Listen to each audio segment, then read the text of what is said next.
We've all seen the marketing. Silver is sold as the ultimate heirloom, a tangible, inflation-resistant piece of history meant to be passed down through generations.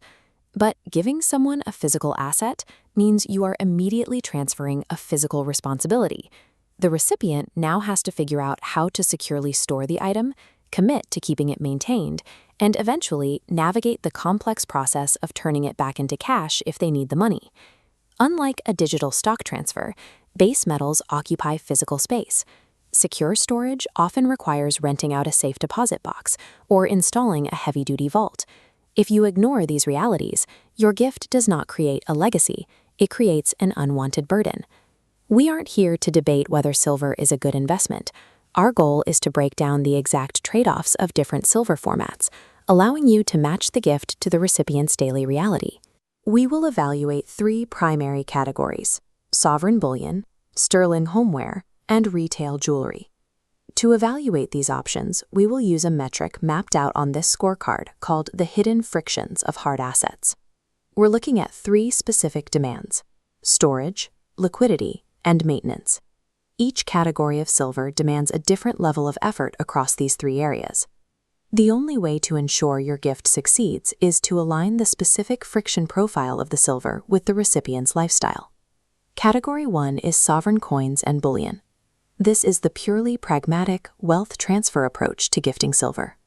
When you purchase bullion, you pay a very low premium above the actual market spot price of the raw now. Your money buys the metal itself. This image shows the standard for this category, a government-minted coin like the US Silver Eagle, which guarantees a specific weight and purity.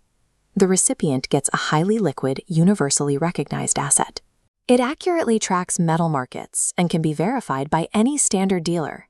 The primary trade-off is utility. You cannot use it or wear it, and it immediately forces the recipient to find a secure place to hide it. They also need the financial literacy to understand how spot prices work and where to sell it fairly. Without that education, it is just a heavy metal disc sitting in a drawer.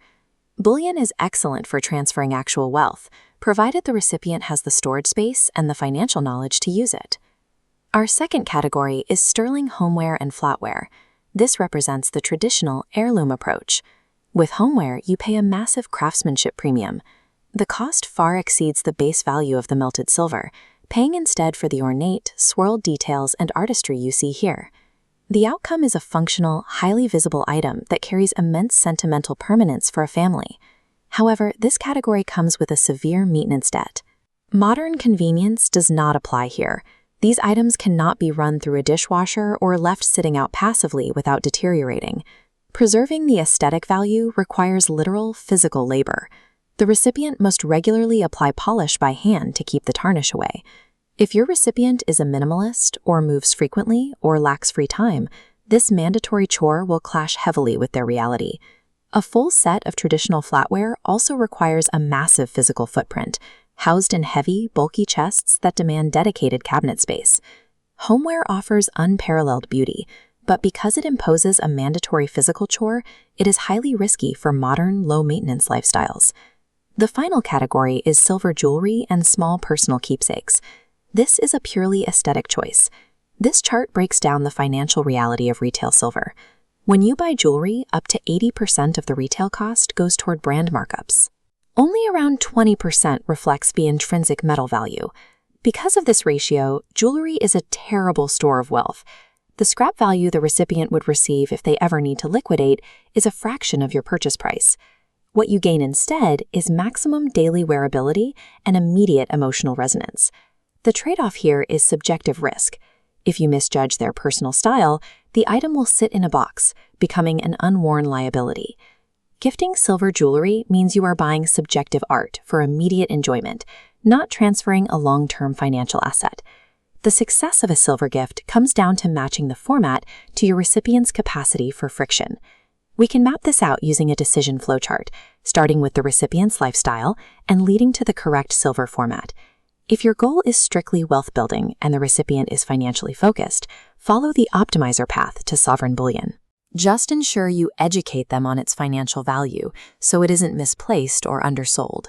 If the recipient values tradition and has an established home with space to spare, follow the legacy path to sterling homeware, but you must accept that you are assigning them a perpetual polishing chore alongside the gift. If they are style-conscious but not actively optimizing their finances, follow the lifestyle path to jewelry. There is no universally perfect piece of silver. There is only the correct format for a specific recipient's lifestyle. Silver's absolute permanence makes it a powerful gesture, carrying a much heavier emotional weight than cash or digital assets.